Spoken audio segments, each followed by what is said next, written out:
नमस्कार, स्वागत है आपका हमारे इस खास शो में। बंसी सब सुर त्यागे हैं, एक ही धुन में बाजे हैं, हाल न पूछो मोहन का, सब कुछ राधे राधे हैं। नमस्कार, मैं हूं निशांत चतुर्वेदी। वैसे तो ये विवाद बहुत पुराना है, लेकिन इस वक्त ये विवाद देश में चर्चा का बहुत बड़ा मुद्दा बन चुका है। विवाद यह है कि कृष्ण राधा की कथाएं वाकई सच हैं या सिर्फ फसाना, एक पौराणिक सत्य है या सिर्फ भक्ति काल के कवियों की कल्पना। यह विवाद शुरू हुआ देश के दो बड़े संतों की बहस के बाद। ऐसे संत जिनके देश और दुनिया में करोड़ों भक्त हैं, जो कृष्ण कथाओं के विद्वान हैं, जाने माने कथावाचक प्रदीप मिश्रा और दुनिया भर में विख्यात प्रेमानंद जी महाराज। आज टीवी नाइन भारतवर्ष के इस हाईटेक स्टूडियो में हम उसी बहस के साथ हाजिर हैं। दोनों पक्षों के बड़े बड़े धर्माचार्य आज हमारे साथ होंगे, इतिहासकार के तर्क होंगे और देश की आम जनता के बीच हम निष्कर्ष निकालने की कोशिश करेंगे कि आखिर कृष्ण की राधा सच है या कल्पना। सीधे हम चलते हैं। हमारे साथ हमारे इस वक्त खास मेहमान जुड़ चुके हैं, लेकिन सबसे पहले आप सबका इंट्रोडक्शन एक एक करने से बेहतर होगा मैं उनका इंट्रोडक्शन करूं और सीधे उनके पास लेकर जाऊं। बड़ा सवाल जो इस वक्त मेरे सामने आ रहा है, पंडित महेंद्र मिश्र जी, सवाल खड़ा ये है, क्यों ये तर्क दिए जाते हैं, क्यों कहा जाता है कि वो काल्पनिक है, क्यों कहा जा रहा है कि वो रावल गांव से थी, क्या ये सब क्यों कहा जा रहा है? देखिए, ऐसा है कि पहले बात तो मैं राधा जी के बारे में बताना चाहता हूँ कि रा कारो दानवाचक धा निर्वाणवाचक, वो रावल गांव में पैदा हुई थी। उसके उपरांत वो जो है बरसाने में आके बसी अपने पिताजी के साथ, और ऐसा कहा जाता है कि 10 साल तक तो उनकी मुलाकात जो है कृष्ण भगवान से हुई। उसके उपरांत कृष्ण जी जो है वृंदावन को छोड़ करके मथुरा चले गए, उसके बाद उनकी मुलाकात नहीं हुई।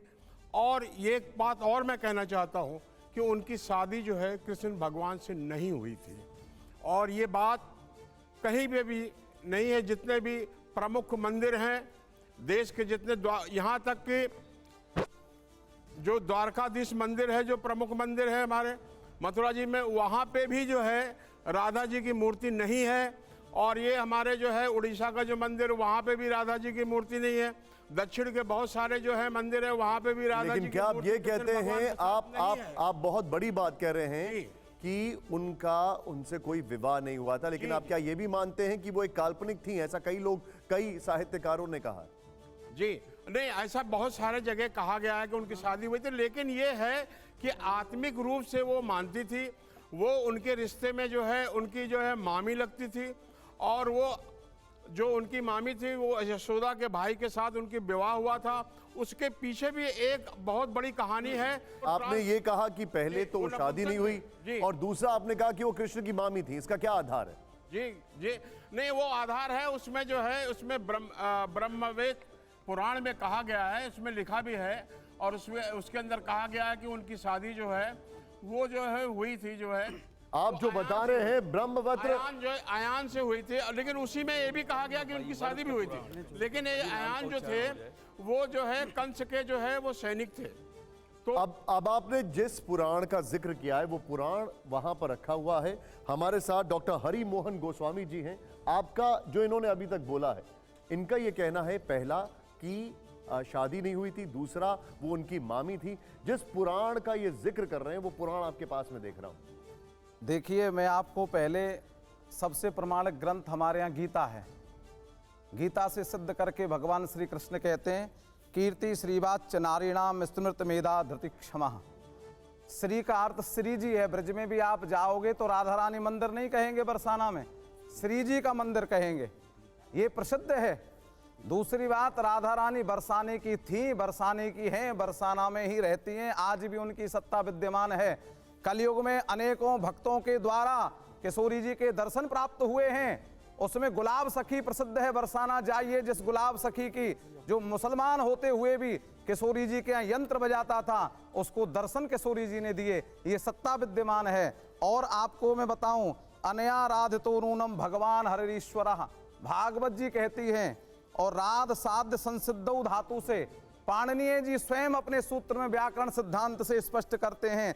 संसिद्धि अर्थ में राधा जी का उपयुक्त पाणिनीय जी ने किया है, जो व्याकरण के आचार्य हैं। वो कहते हैं संसिद्धि अर्थ का सद्य, जो स्वयं सिद्ध हो, जिसको सिद्ध करने की आवश्यकता ही नहीं है, जो स्वयं सिद्ध है वो राधा है। और इन्होंने अभी कहा मुझसे, आप सब सुन रहे हैं, अब सुनिए आप, ब्रह्म वैवर्त पुराण जिसकी ये बात कर रहे हैं, ब्रह्म वैवर्त पुराण में आप आ जाइए। ये नर नारायण नारद जी के संवाद में जब भगवान श्री नारद जी ने नारायण से पूछा कि क्या आप हमें राधा रानी की कथा प्रसंग सुनाएंगे, और वहां शंकर जी ने, पार्वती जी ने शंकर जी से प्रश्न किया। माँ पार्वती कहती हैं, भोलेनाथ आपने पंचरात्र सुनाया, नीति शास्त्र सुनाया, योगियों की गति सुनाई, आप देख सकते हैं, फोटो भी ले सकते हैं, मैं प्रमाण दे रहा हूं आपको। तो वहां कहते हैं कि आप राधा तत्व की विवेचना कीजिए। तो शंकर जी कहते हैं, मुझे भगवान श्री कृष्ण ने मना कर रखा है राधा तत्व बोलने के लिए। गोपनीयम गोपनीयम गोपनीयम प्रयत्नतः, राधा तत्व को संसार के सामने प्रकाशित नहीं किया जा सकता है।